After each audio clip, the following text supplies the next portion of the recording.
சொல்ல வேண்டிய அவசியம் இல்லை. நான் அதிகம் பேச மாட்டேன், இதுக்கெல்லாம் பேச வேண்டிய அவசியம் இல்லை. பேச்சை குறித்து செயலில் நம்முடைய திறமையை காட்டணும், அவ்வளோதான் என்னுடைய கருத்து.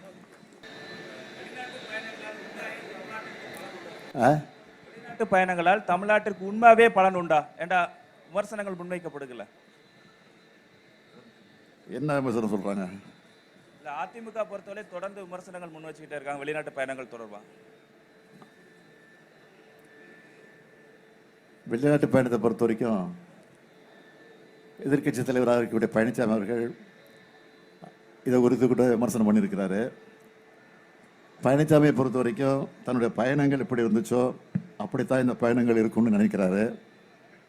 ஆனால் நான் கையெழுத்து போடக்கூடிய அளவுக்கு அனைத்து ஒப்பந்தங்களும் நடைமுறைக்கு வந்திருக்கு. தமிழக சட்டமன்ற தேர்தலுக்கு இன்னும் ஒரு 7 மாதம் தான் இருக்குது. புதிய கட்சிகள், ஏன்னா திமுக கூட்டணியில் ஆல்ரெடி 9 கட்சிகள் பக்கம் இருக்காங்க, புதிய கட்சிகள் வர்றதுக்கு வாய்ப்பு இருக்கா சார்? புதிய கட்சிகள் வரவில்லையா? புதிய வாக்காளர்கள் திமுக பக்கம் வந்து கொண்டிருக்கிறார்கள், அதான் உண்மை. சார், பீகார் கூட போயிட்டு வந்தீங்க அண்மையில். அந்த பீகாரில் எலெக்ஷன் கமிஷன் சில விஷயங்கள் பண்ணதாக அங்கே சொன்னீங்க. தமிழ்நாட்டில் அதே மாதிரி வாய்ப்பு இருக்கா சார்? அதே மாதிரி எலெக்ஷன் கமிஷனுடைய செயல்பாடுகள் இருக்குன்னு நினைக்கிறீங்களா நீங்கள்? யார் எப்படிப்பட்ட சதி செஞ்சாலும் அதை முறியடிக்கிற வல்லமை தமிழ்நாட்டுக்கு உண்டு. ஏன் பீகாரில் கூட தேர்தல் ஆணையம் நினச்சது நடக்காது. உண்மையாக நான் போயிட்டு வந்த அனுபவத்தில் சொல்கிறேன்.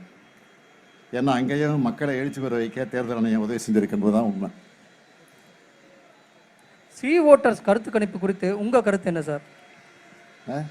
சி ஓட்டர்ஸ் கருத்து கணிப்பு நடத்தியிருக்காங்க, அது குறித்து உங்கள் கருத்து என்ன? எந்த கருத்து கணிப்பு இருந்தாலும் எல்லா கருத்து கணிப்புகளையும் மிஞ்சி ஒரு அமோக வெற்றி தான் திமுக கூட்டணி பெறப்போகுது, அதில் எந்த சந்தேகமும் இல்லை.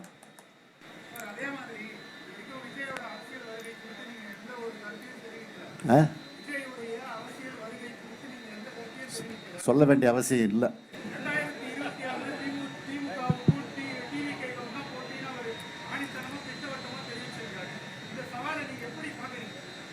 நான் அதிகம் பேச மாட்டேன், இதுக்கெல்லாம் பேச வேண்டிய அவசியம் இல்லை.